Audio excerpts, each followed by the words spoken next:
Senior Bowl standouts, rising stars, and sleepers that you need to know about for fantasy football.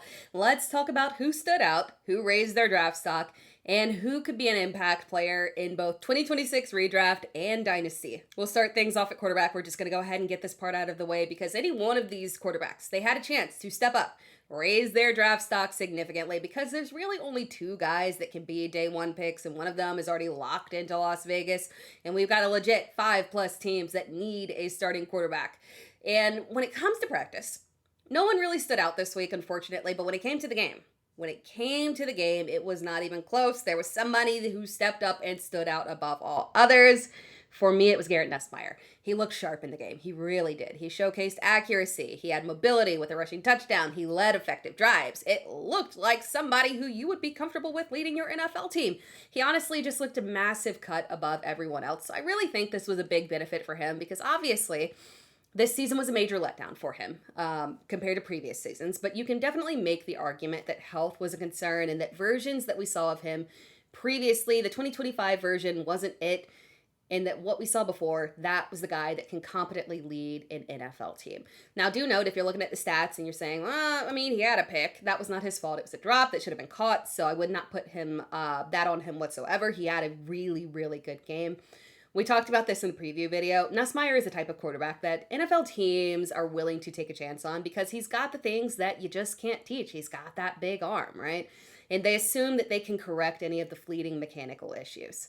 This was a really good showcase for him. Now, moving on to the other quarterbacks here, just some quick notes. Diego Pavia really didn't showcase anything, in my opinion, that would make teams say, you know what? Yeah, let's we don't care that he's 5'9" on a good day. That's our guy. Let's draft him. No, I don't think that was the case, unfortunately. There was a lot of positive feedback around Payton, particularly from David Carr, who was praising him nonstop on TV. Not gonna lie, I did not see it. I get it. Mobility, great, fantastic. But I definitely think it's more of a project. You're taking a big chance on him. Carr was calling him the most pro-ready quarterback. I don't see it. I can't say that I see it. I get it. He looks electric on the ground, right? But at the end of the day, with such limited experience from a small school, I don't think he raised it up that much to where we're going to see someone take a massive leap. Taylen Green looked fantastic on the ground, but woo, good God. It was a rough game for him, unfortunately. Interesting week during practice because, again, he showcased the mobility well, but through the air, it was just rough. Horribly inconsistent game, passes that made no logical sense. This was not a good showcase for him. Moving on to running backs, Mike Washington Jr. For every bit of awful that Taylen Green looked, his fellow Arkansas Razorback looked excellent there. He's a big back, plenty of size, showcased well from a receiving perspective, so that's great. And he looked okay in pass protection, so those are the 3 check marks that we are looking for in terms of guys getting on the field and being productive as a 3-down back. I definitely think he raised his draft stock here. Next up was Kaelon Black. Kaelon Black did everything that he needed to do to showcase additional skill sets to those on the ground. He really showcased well receiving out of the backfield. Looked very shifty after the catch. He's not a massive back. He measured in at just under 5'10", like just a smidge under 5'10" and 210. But he's got enough size, right? No major issue. The issue was that he had very limited proof as a receiving option, but we talked about this in the preview video. He could easily be a case of someone who can be a true 3-down back in the NFL. He just wasn't asked to catch in college just because they didn't want him to. He showcased well here, looked very well-rounded. Jadyn Ott is another back. Really great day for him. Great week for him in general. Great day for him. And it was really, really an important day for him because he was certainly way off the radar from his previous success. He had over 1,300 yards his sophomore year at Cal before literally disappearing all the way down to just 68 yards this past season at Oklahoma. So this was a great opportunity for him to showcase and maybe turn the eye of some scouts. I don't know if this will be like a massive draft stock raise or anything like that, but obviously we know that even undrafted free agents can make an impact. So if no one is willing to take the risk on him in the draft, or it's a really late day 3 pick here, we just know that we need to keep an eye out on him to see what kind of impact he could make in the NFL. Now, do note that these 3 backs were on the American team. There's the American team and the national team. They play against each other. The American team's entire running back group, they looked really good. that might say a little bit more about the offensive linemen here, because it really was clear that one side was just better than the other. So don't overreact here, but those three guys, they did look sharp. On the opposite side, we did have Seth McGowan look good, several mistakes, but I mean, he looked electric, and Jamari Taylor also looked good as well. Moving on to wide receivers, Malachi Fields, 6'4", big wide receiver, showcased well here. Contested catches are obviously his specialty, the specialty of any 6'4" receiver, but he showcased a lot of range this week. So overall, really good week for him, right? Because we know that he is a big receiver. We know that he can get vertical. We know that he can win vertical, right, in the contested catches. But what he did show here was that he could be someone that can develop into a more versatile receiver. I think that he will be a solid day 2 pick. His routes look good. He showcased very well in short and intermediate areas. And there might be more to him than just a big 6'4", go up and get it kind of player. Now, Josh Cameron is a receiver that I absolutely fell in love with this week. He is big. He is 6'1", 223. Yeah. 6'1", 223. This was a great week for him, really, because he was a lot further down in PFF prospect rankings, but there is a lot to like here, and this week could definitely raise his draft stock. He showcased exactly what he does well. He is a big-bodied bruiser that spent the week bullying defenders. I'm not joking. Just a little background on him. He was a walk-on that became a big overachiever, a that's-my-ball type of receiver that can really thrive in contested catches and win via bodying defenders, and then, of course, winning with yards after the catch. That's the key there. That's what I love to see from a fantasy perspective, that you win after with yards after the catch. He showcased excellent hands this week. We should note as well something that I love about him. He is a special teams guy.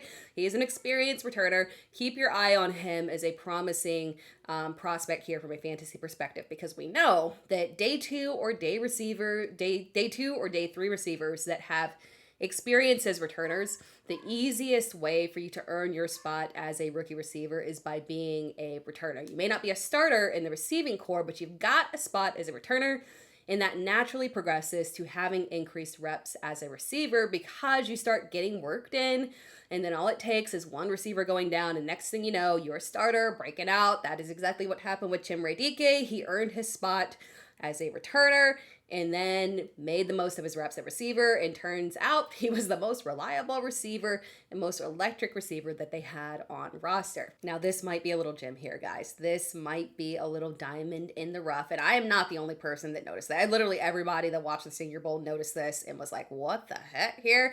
Massive week for wide receiver Tyren Montgomery. Huge. He is a Division III player from John Carroll University, and I'm sure you were wondering why I and so many others are raving about a Division III player all of a sudden, because really, what can our expectations be from a Division III wide receiver all of a sudden? Like, why are we raving? Like, because when you, in this day and age, right, when you've got the talent, you simply transfer to a D1 program, right? Because you got an easy path there. That's what they do. You go D3, you transfer up.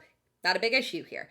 Well, there's a logical reason as to why he is playing D3. He did not start playing football until his junior year of college.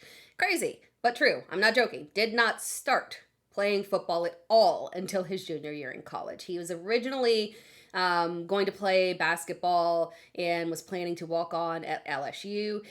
Things didn't work out from a life perspective. Eventually, his brother suggested playing football. Long story short, he ended up playing at Nicholls State. Played 5 games, sprained his ankle, transferred, was going to transfer, but unfortunately the NCAA said, okay, you're out of eligibility, despite only playing 1 season, of course, unfortunately there. So he went on to D3 John Carroll University, and he had 119 receptions for 1,500 yards and 15 touchdowns in 2025.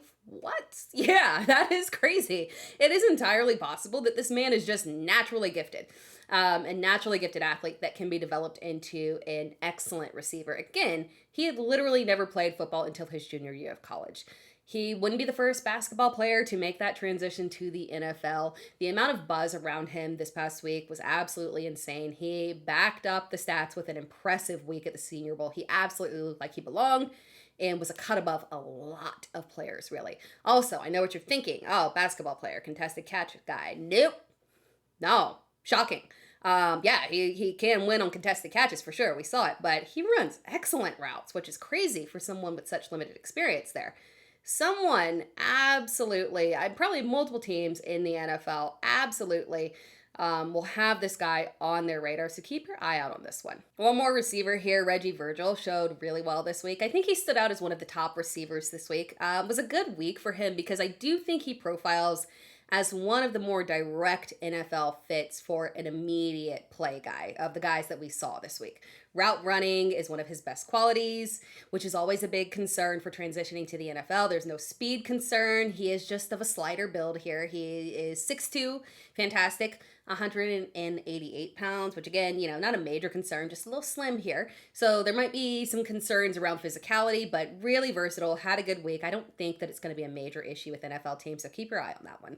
And a couple of other guys that did well, Kevin Coleman, Ted Hurst, and Cyrus Allen. Finally, at tight end, I do have one for you. I did talk about this in my Senior Bowl preview video. Tanner Koziol, good Lord. He showcased exactly what we talked about.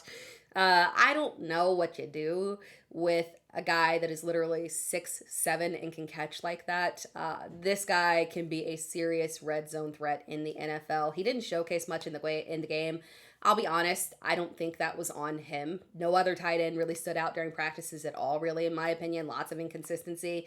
The one guy that really had big plays and looked good, that was Koziol to me. That was my standout at tight end. That wraps things up. Thank you for tuning in. If you enjoyed the video, be sure to like the video, subscribe to the channel. You can find me across all social media platforms at It's Terra Time, so make sure that you're locked in, tuned in, subscribe, turn on notifications, all that good stuff. We are heading in strong during the off season here.